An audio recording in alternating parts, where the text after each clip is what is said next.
Alright guys, welcome back to another Dayz tutorial. I apologise for the zombie noise, but this is going to be relevant to the video. So I want to show you how you can actually spawn zombies in the position and location that you want. Normally, when you add zombies to your server, you're doing it through like the territories file, and you only get, is it the X and Z? You don't get the Y. I think the Y is the 8 position, right? You only get the choice of spawning them on the ground, so on the surface of the map. But as you can see here, we've got them under the ground. We've got them under the map, and where we chose to spawn them. And I want to show you how you can basically do that. So let me just tab back to my actual where my server is and my dedicated box.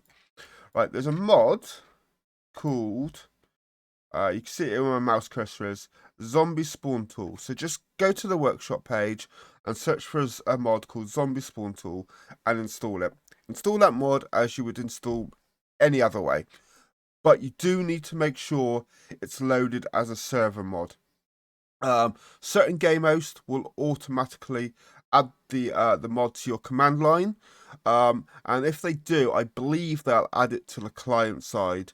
So you will probably need to do like a manual override and make sure the mod is loaded as a server mod. It's important for this to work. So yeah, make sure when you install the mod, it's as a server mod. As you can see, it is on mine.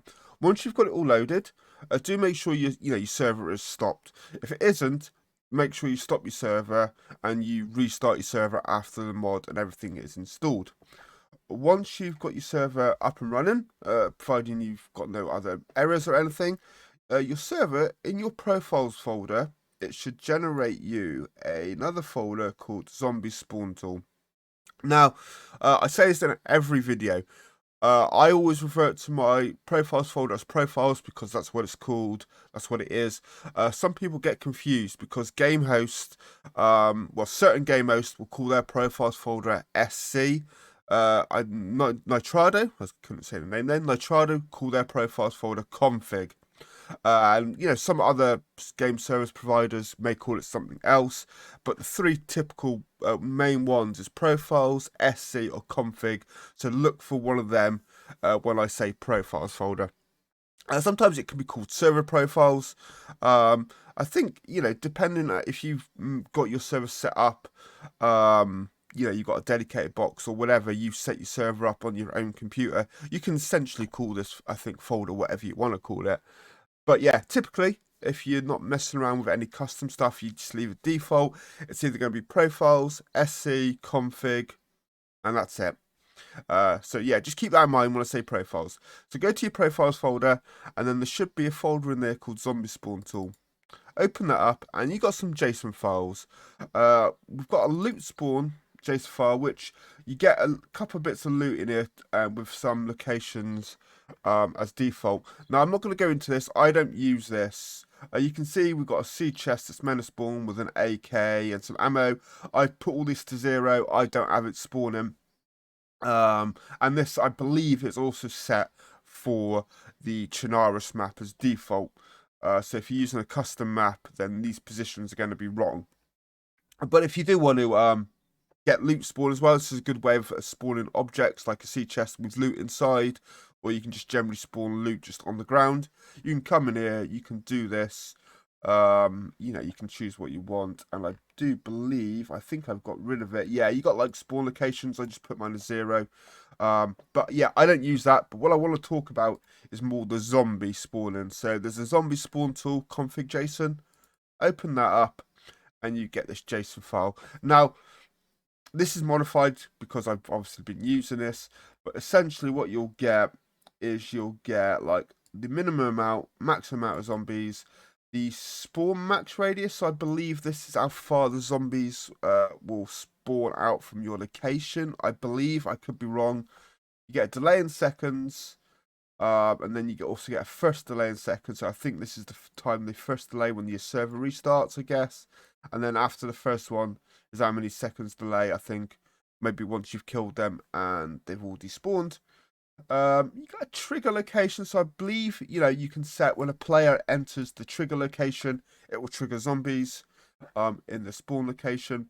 I've got mine 0. I don't want that. But yeah, other than that, you just set your spawn location as you normally would do. So you got your X, Y, and Z, and then you got the names of zombies you want. So I've got some modded like zombies or mutants, whatever you want to call them here, in this spawn location. And we scroll down, and I've done quite a few. We've got loads, but I do also have normal zombies, as you may have just seen before. So we've got some normal ones, these zombies patrol, which is like your Dayz ones. So these take from this location, and they've all got their own minimum amount I want and maximum amount for the location. And I can scroll down. I've got a few more. If you're confused with how to work a JSON file, you know how you need to make sure it's a valid file when you're editing anything. Discord, there's a link to my Discord on YouTube. Come and join that. But if you're familiar with JSON files, or which you probably will be, because a lot of mods tend to use JSON files these days for Dayz. But if you are stuck, come and speak to me in Discord. But other than that, if you can look at the default one, I haven't actually got a backup of the default file list. I can't really show you. But if you have got a default one, you should be able to kind of work out how it needs to be. But yeah, and that's all you do. And you choose where you want to spawn it. And you're good to go. Save the changes. Restart your server. And yeah, the zombies should be there. They may take, some time to actually start spawning in. But as long as you've got no errors, I would say as well. Let me quickly show you, I guess. If I got it on here. Use a JSON validator. If you search JSON formatter, I believe, so normally, typically, I use, where is it on here? Okay, I forgot what it's called now. There is a JSON I typically use. I'll soon tell you. Let me go to my desktop. And I'll soon tell you which one I use. Typically, I would use... Oh, is it gone? Maybe if I search JSON validator. Should be here. Yeah, this is one, Code Beautify. So typically, I would use this, and you paste your JSON here, and this will tell you if it's valid. But since the last Dayz update, this, even if there's spaces, like there used to be, if you had spaces between your lines, so what I mean is, let's just take, I guess let's just take this line here. If we put a space there, so you can now see on line 56, we got a space. This used to still work. This would still be technically a valid JSON file. And if you put it through this validator with that space, it would come out valid. But since last Dayz update, it doesn't like spaces in your JSON file. So I'll just close that up. I won't save the changes anyway. But if you use this validator, if you search JSON format and use the JSON formatter, use this one, continue with that, and you paste on the left side, you paste in your JSON formatter. If there was spaces on the right hand side, and actually let me just show you, I might as well.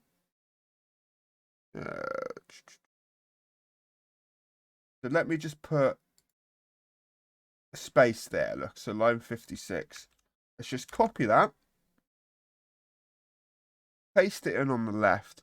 It will automatically on the right side change the JSON file, configure it to no spaces and to be a proper working JSON file. So if we go to where, say, line 56 was, and you can see it on here, you can see there's a space. We now go down to line like 55, 56. You can see there is no space. So was it line robot 01 there? There's no spaces. It closes it up. So if you use the JSONformatter.org formatter, this will format your JSON file to how it should be. And all you would do is on the right side, just Control A to select it, Control C to copy all of that, and then you copy all that one, and then you just put it into your zombie spawn tool config JSON file and save it. That way, before you upload this to your server, it is going to actually work. There's no errors. So I do suggest using that JSON formatter rather than any other. There are other JSON validators, but the others don't, format it. They don't condense it and get rid of the spaces. If the space is there, it'll format it, and as long as it's structured correctly, it'll tell you that there's no errors. Where in fact, that space that may be in there will not work. I'm hoping that's kind of cleared things up. But again, if you're confused, link to my Discord is on YouTube. Anyway, that's it. I was gonna show you. I was gonna add a new location and show you it all working, but I don't really believe I need to. You can see, look, zombies underground. You've got some alien zombies. These are modded ones. These aren't vanilla default things. These are from a mod I've got on. And there's one there, look. So you can see it's underground. So I don't believe I need to add a new location to show you. But if it isn't working for you, I would suggest, and I would say, you've got an error in your JSON file. Anyway, that's it. Thanks for watching, guys. Until next time, peace out and have fun.